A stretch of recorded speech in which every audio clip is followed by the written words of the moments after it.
Олон улсын ажилчдын эрх ашигыг хамгаалах өдөр 5 дугаар сарын 1-нд болдог. За тэгвэл тус өдрийг тохиолдуулан Отгон тэнгэр их сургууль анх удаа хөдөлмөрийн эрх зүйн харилцаа, шинэ үеийн сорилт шийдэл эрдэм шинжилгээний хурлыг зохион байгуулах гэж байна. За энэ талаарх мэдээллийг зочны цагаар дэлгэрүүлэн хүргэх болно.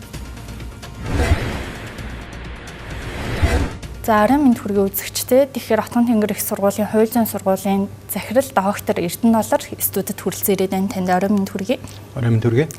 Отгон тэнгэр их сургууль анх удаа хөдөлмөрийн эрх зүй харилцаа, шинэ үеийн сорилт шийдэл эрдэм шинжилгээний хурлыг зохион байгуулах гэж байна. Нэрнээсээ эхлээд анхаарал татаж байна л да. Тэгэхээр энэ хурлыг яагаад зохион байгуулах болов, бас энэ сэдвийг сонгох болсон шалтгааны талаар хоёулаа яриагаа эхлэе. За. Юуны өмнө нэвтрүүлэгт аврын орцсон танд баярлалаа. Отгон тэнгэр их сургууль маань хөдөлмөрийн эрх зүй харилцаа ба шинэ үеийн сорилт шийдэл гэдэг эрдэм шинжилгээний хурлыг жил болгон уламжлалт зохион байгуулахаар энэ жилээс эхлэж төлөвлөж байгаа. За шинэ үеийн сорилт гэдэг энэ агуулга яагаад энэ сэдвээр тусгасан бэ гэхээр альва үе бол одоо 100 жил, 60 жил гэж явдаг байсан бол одоо орчин үед бол шинэ үеийн энэ асуудал бол одоо жилээр заримдаа 7 хоногоор яригддаг ийм асуудал болж өрж байна. За хөдөлмөрийн эрх зүй асуудал ч гэсэн үнийг бас дагаж байна. За тухайлбал одоо 19-р зуун 120-р зууны үед технологи хөгжөөд зарим ажлын байрууд одоо үгүй болж исэн болвол одоо шинэ үед зайнаас ажиллах, за хиймэл оюун ухаан гэх мэт маш олон ийм асуудлууд хөдөлмөрийн эрх зүйн харилцаанд бас өөрийн нөлөөлөл үзүүлж байна. За энэ асуудлаас болоод энэ маш олон тийм сорилтууд бас гарч ирж байна. Энэ сорилтууд нь зөвхөн үндэсний хэмжээнд их асуудал биш, олон улсын хэмжээнд их ийм асуудлууд хүртэл яригдэж байна. Жишээ нь зайнаас ажиллахтай холбоотой энэ асуудал бол сая бидний одоо нийгмийн хамарсан томоохон асуудал бол коронавигийн үед бол дижитал орчинд ажиллах ийм болцоо бол өргөн хүрээнд явагдлаа. За энэ ингээ удаагүй байж идэл хиймэл оюун ухааны энэ асуудал бас хурцаар тавигдж байна. Хиймэл оюун ухааны төвшөнд одоо зарим ажлын байрууд хиймэл оюун ухаанаас болоод үгүй болох ийм нөхцөл байдлууд гэсэн яригдж эхэлж байна. Тэгэхээр энэ эрх зүйн зохицуулалтын хувьд ч гэсэн дахин одоо маш хурцтай хөгжих юм шаардлага гарч ирж байна. За энэ сорилтуудыг бол одоо шийдэх гарцтай холбоотой асуудлыг жил болго уламжлал болгоно хөдөлмөрийн эрх зүйн харилцааны асуудлаар явуулъя гэж төлөвлөж байгаа. Тэгэхээр эрдэм шинжилгээний хурлаас гарах үр дүн бас нийт хичнээн илтгэл хилцүүлэх үү, зорж байгаа зорилго юу байгаа вэ?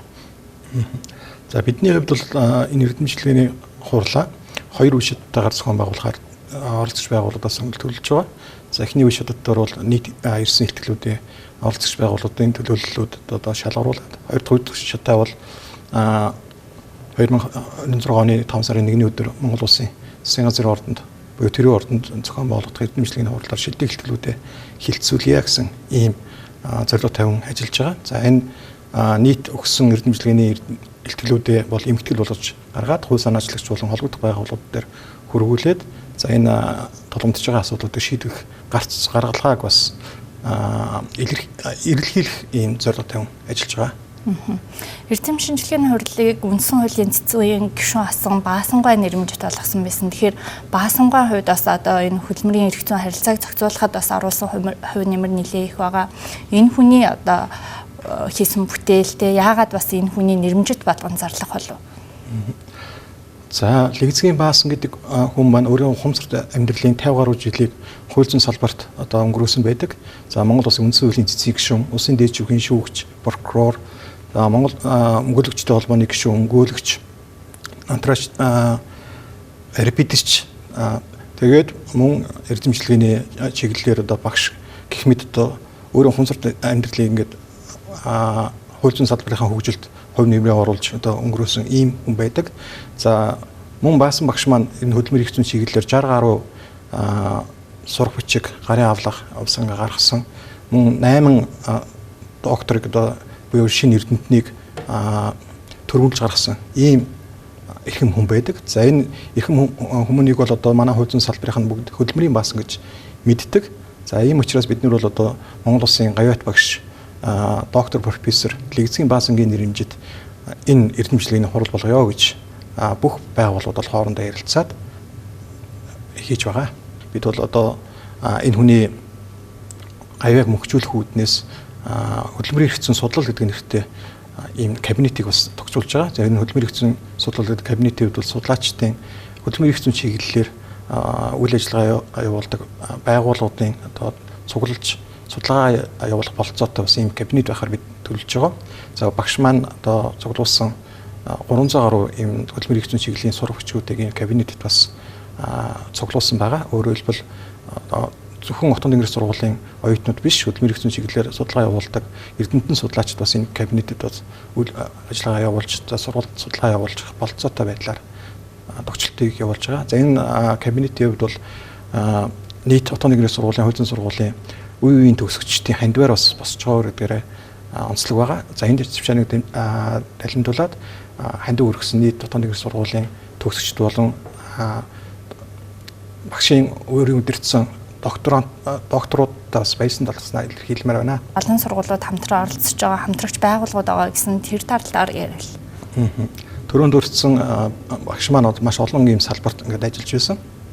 Тийм учраас төрийн байгууллагууд, их дээд сургуулиуд, за мэргэжлийн холбоотууд нийлээд энэ эрдэмтдийн хурлыг зохион байгуулж байгаа. 8 байгууллага энэ бас шинжилгээний хурлыг ингээд зохион байгуулж байгаа. Тухайлбал одоо улсын дэд шүүхэн дэргэдэгтэй актим, улсын хурлын тамийн газар гэх мэт төрийн байгууллагуудаас гадна одоо их сургуулиудын хувьд бол Монгол улсын их сургуулийн хууль зүйн сургууль, Отгон тэнгэрийн их сургууль, за мэргэжлийн холбоодын хувьд бол одоо хуульчдын холбоо, өмгөөлөгчдийн холбоо гэх мэт энэ байгууллагууд бол ингээд нийлж одоо энэ эрдэмтдийн хурлыг зохион байгуулж байгаа. За бүхэл байгууллагууд маань одоо өөрийнхөө чиглэлээр эрдэмтдийнхээ судалгааныхаа энэ бүтээлийг бас энэ эрдэмтдийн хуралдаар бас танилцуулах ийм чиглэмжтэйгээр хамтран ажиллаж байгаа. Отгон тэнгэрийн их сургууль цаашид юун дээр анхаарч ажиллах уу, бас шинэ хөтөлбөрийг боловсруулж байгаа гэж хэлжсэн. Тэр талаар мэдээлэл өгөхгүй. Отгон тэнгэрийн их сургуулийн хууль зүйн сургууль маань энэ жилээс эхлээд бизнес эрх зүйн чиглэлийн хөтөлбөрийг цоо шинээр бас нээж одоо хичээлийн эсэлтийн ахуйд одоо бэлэн болоод байна.